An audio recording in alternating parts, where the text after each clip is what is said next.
Thanks for listening. This is Brian Hurley from Business Performance Improvement. The podcast Lean Six Sigma Bursts are short lessons, comments, Q&A, and insights. If you have a question, send your question through the Anchor app, and we might feature you on a future episode. Or contact me at biz-pi.com. I'd like to talk about a real-life situation where takt time could be calculated. This is for a process for hiring people.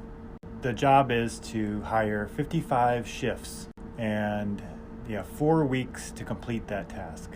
Therefore, to keep pace, you would want to hire for 14 shifts per week, so that by the end of the 4 weeks, you would have at least 55 shifts hired.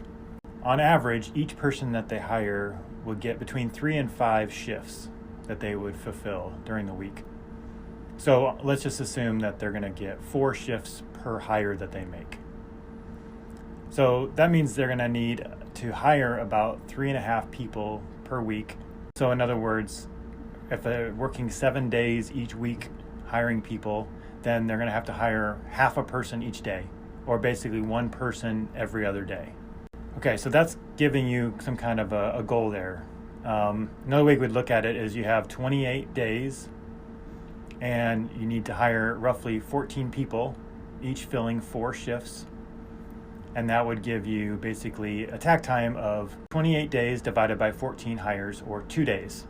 So every 2 days, you'd have to hire someone if you want to keep up with the pace. So now we want to work backwards and try to figure out, how do we get a hire every 2 days? What's that going to take? Well, they have some initial data so far that says about 25% of the people that they interview are eligible, that they would actually offer that person for the job. So in order to get one offer, they would need to interview probably about 4 people. About half of the people have accepted the offer, and so you actually need to offer 2 people in order to get 1 person to accept. Of the people you want to bring in for an interview, about 1/3 of them don't show up.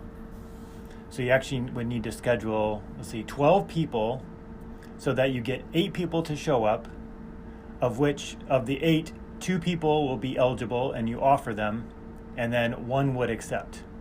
And so if you want to get 1 accept every other day, then you will need to get those 12 people interviewed in 2 days, or on average 6 scheduled interviews per day. So again, if you had 6 scheduled per day, then you could have some confidence that at least 4 or about 4 would show up to the interview, and then 1 would offer, and then the next day you'd get 6 more, 4 showing up, and you'd offer 1 of them, and then between those 2, over those 2 days that were offered, you'd hope that 1 of them would accept. Okay, so we've got 168 people you'd have to schedule in total, where you would schedule 6 people each day for 28 days. And the way that would work is about 1/3 would not show up, so you get down to about 113 people. 25% of those would be eligible and would be offered a job, so that'd be the 28 people. Half of them would accept the offer, which would be the 14 people. And on average, if 14 people accepted and they covered about 4 shifts on average, then you'd end up with about 56 shifts and you would meet your goal. So again, the takt time is the available time you have divided by the demand. And roughly the way the calculation is figured out is you have 28 days, working 7 days a week for 4 weeks, and you'd have to hire about 14 people. So you have 2 days to hire 1 person and for them to accept it. So hopefully that makes sense on how takt time could be used in a non-manufacturing example. Hope you like that. If you'd like to hear more examples like that, let me know and I can come up with more examples and situations that I run across that I can explain that way. Thanks for listening. Talk to you soon. Lean6sigmadefinition.com has a list of glossary items about popular process improvement terms, along with a history of Lean and Six Sigma methods, and key influencers like Dr. Edward Stemming, Henry Ford, Taiichi Ono, Shigeo Shingo, and many more. You can also learn how to access affordable Lean and Six Sigma training and certification. Visit Lean6sigmadefinition.com.